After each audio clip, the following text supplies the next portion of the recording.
ওরা যত আয়েশ করে নিশ্চিন্তে চায়ের কাপে চুমুক দিচ্ছে, জীবনটা প্রকৃতপক্ষে এত আয়েশি নয় বা নিশ্চিন্ত নয়। বিশেষ করে বাংলাদেশের মতো আর্থসামাজিক প্রেক্ষাপটে তরুণরা ভুগছে খুবই মানসিক দ্বন্দ্বে।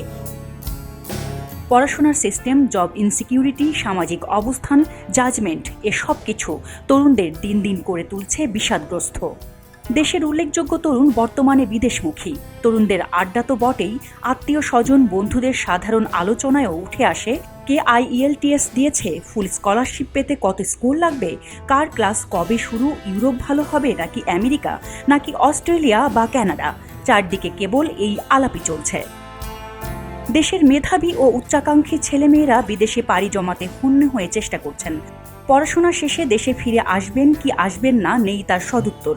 বেশিরভাগেরই বিদেশেই থিতু হওয়ার ইচ্ছা, কিন্তু কেন? চলুন জেনে নেই কি বলছেন তরুণরা।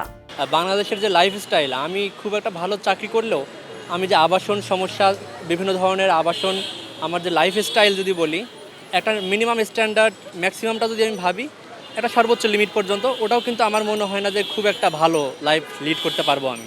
সেক্ষেত্রে বিদেশে যদি যাই, আমি সেটেল হইতে পারি, সেখানে কিন্তু আমি আরও ভালো লাইফ লিড করতে পারবো। যদি বাইরে যাই, কোনো না কোনোভাবে আমার একটা ব্যবস্থা হবে, সেটা হোক জব সিকিউরিটি কিংবা সেইটা হোক যে আর্নিং সোর্সের ব্যাপারে হোক। বিদেশে যখন কেউ কোনো কিছু করে, অনেকটা প্রশ্নও তোলা হয় না যে কেমন কাজ, কেমন স্যালারি, কেমন আর্নিং। কিন্তু আমাদের দেশে দেখা যায় যে মাপা হয় যে সে যে জবটা করছে সেটা কতটুকু ভালো। বাঙালিরা কেমন জাজ করবে, আপনি যাই করেন না কেন, কোনো পেশাই ছোট না। আজকে আমার মনে হলো যে আমি ফিল্ম বানাবো, আমাকে বলবে কে, এই ছেলে তো ফিল্ম বানায়, এরা মেয়ে দেবো না আমি। তাহলে প্রথমেই আমাকে একটা প্রি জাজমেন্ট দেওয়া হচ্ছে যে তোমার দ্বারা কিছু হবে না। যদি BCS না দিই তাহলে সেই প্রসঙ্গে বাইরে যাওয়ার প্ল্যান করব।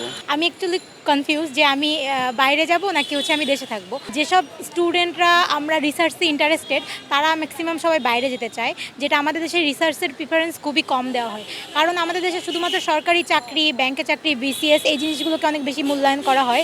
দেশের আসলে সিস্টেমের অনেক সমস্যা। আমরা যদি দেখি যে দেশে কোনো কিছু স্মুথলি হয় না। আমি আজকে একটা কিছু করতে চাচ্ছি দেশে, এখানে দৌড়াদৌড়ি, ওখানে দৌড়াদৌড়ি, কোনো কিছু স্মুথ না, লাইফটা স্মুথ না, সবসময় একটা টেনশনের মধ্যে থাকতে হয়। বাট বাইরের দেশে আমরা যদি স্পেশালি চিন্তা করি ফার্স্ট ওয়ার্ল্ড কান্ট্রিগুলোর দিকে, আমরা সবসময় দেখব যে সেখানে সব কিছু খুব স্মুথ। সকল তরুণদের লক্ষ্যই মূলত এক, তবে ছেলে মেয়ে ভেদে আবার আছে চিন্তার ফারাকও। অনেক মেয়েই মনে করেন বাংলাদেশের সামাজিক ব্যবস্থা মেয়েদের স্বাধীনভাবে বাঁচার অনুকূলে নয়। পথে ঘাটে মুখোমুখি হতে হয় অনেক অপ্রীতিকর ঘটনার। ক্যারিয়ারের পাশাপাশি এইসব কারণেও অনেক মেয়ে পাড়ি জমাতে চান দেশের বাইরে।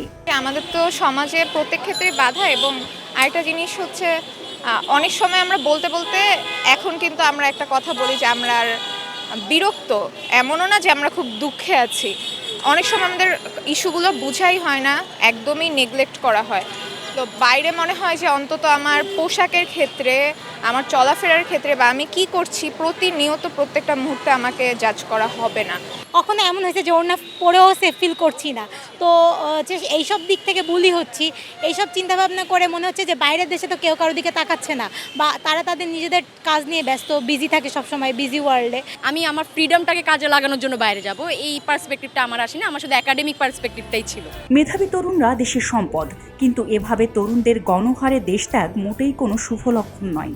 এসব মেধাবী তরুণদের কিভাবে চাকরি, ব্যবসা বা গবেষণামূলক কাজে ব্যবহার করা যায় সেটা ভাবা খুবই গুরুত্বপূর্ণ।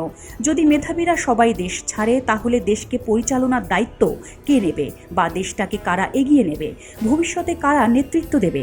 ঠেকার কাজ চালানোর মতো লোক দিয়ে একটি দেশ কিভাবে সামনের দিনগুলোতে কঠিন কঠোর প্রতিযোগিতায় নাম লেখাবে? ভাবার আছে এসব অনেক কিছু নিয়ে।